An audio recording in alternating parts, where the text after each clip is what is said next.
Would you like to know who the most highly paid professional speaker in the entire world will be for the next 40 years? Stay tuned.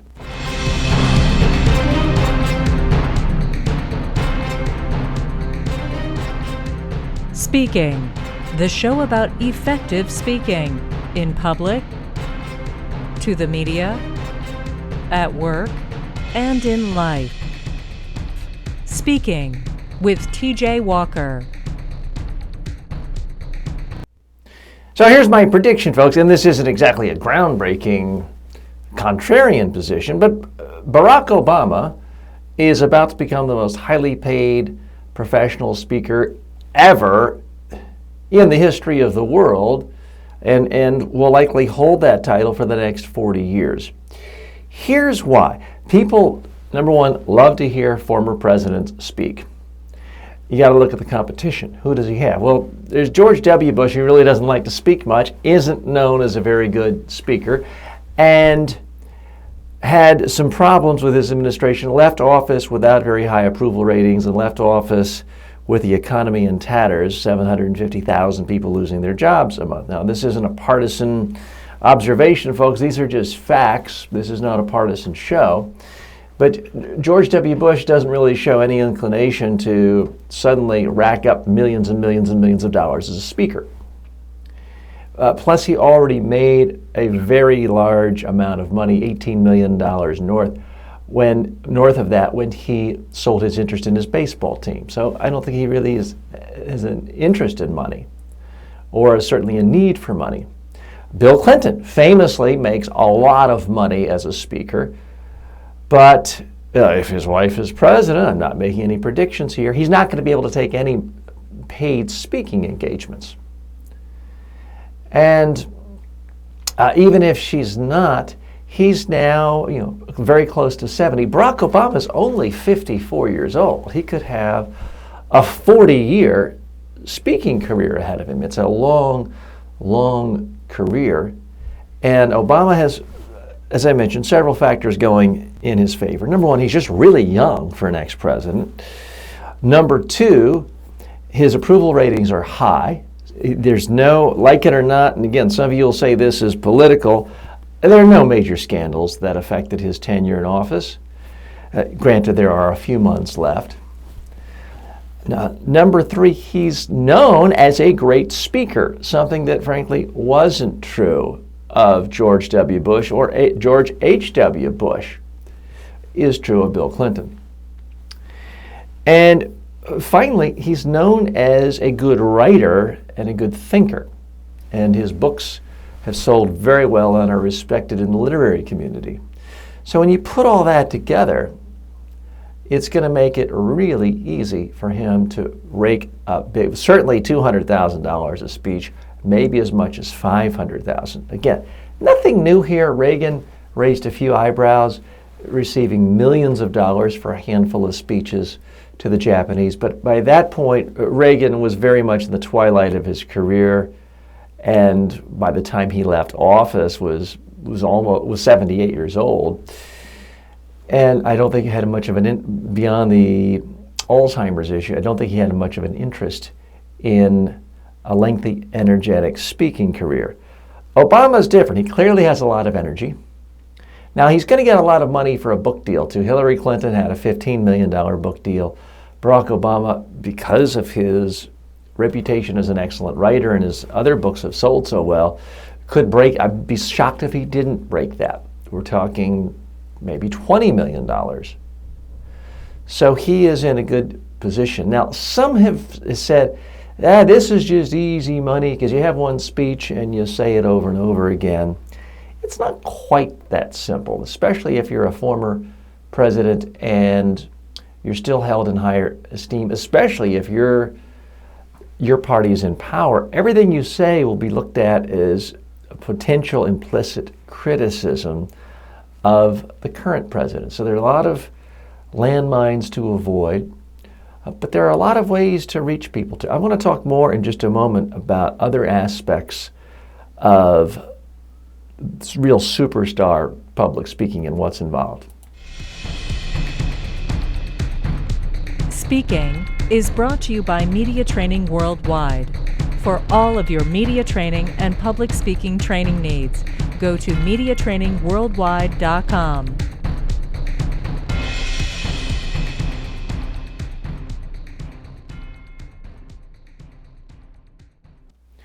One of the reasons that former presidents and former politicians like the speaking route is, in relative terms, it is easy money. Let's not kid ourselves.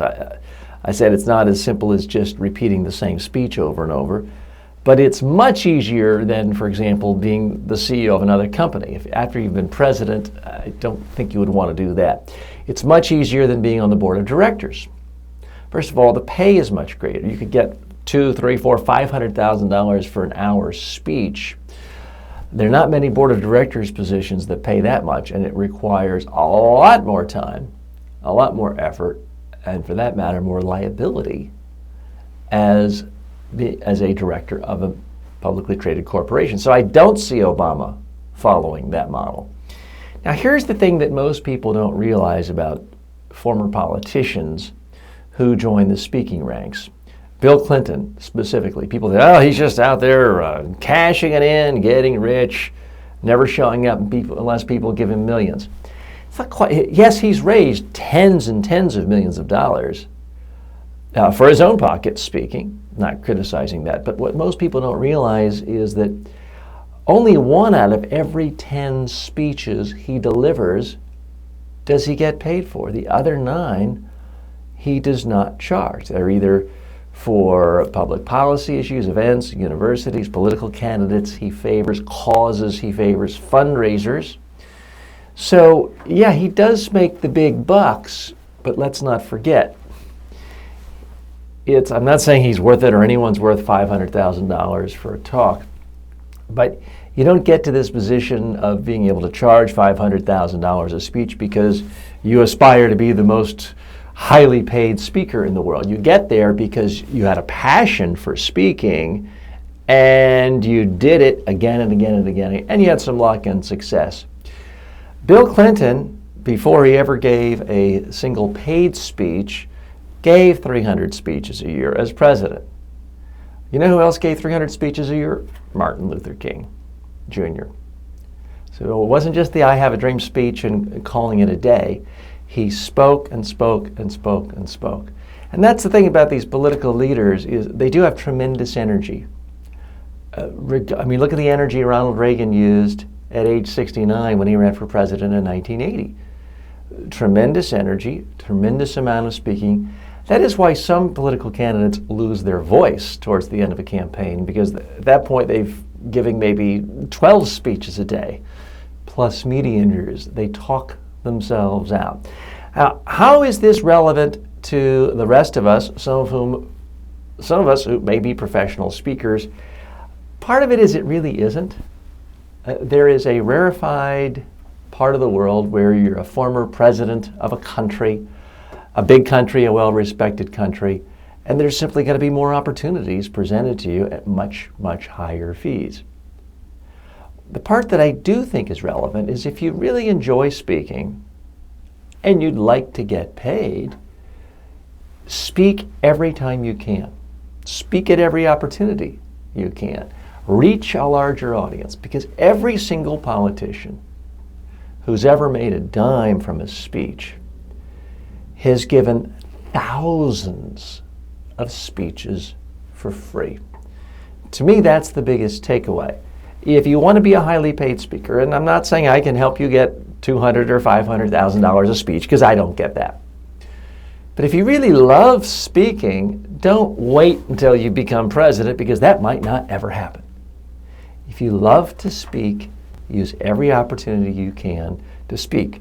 Local Kiwanis Club, Kiwanis, Civitan, The Optimist, they're always looking for speakers. One more tip in just a moment. To hire TJ Walker as a keynote speaker or workshop leader for your next conference, call 212-764-4955.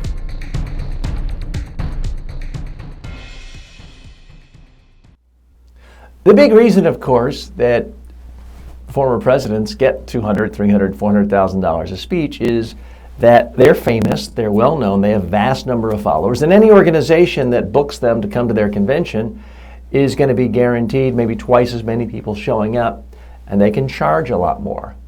So there is actual value in that name ID.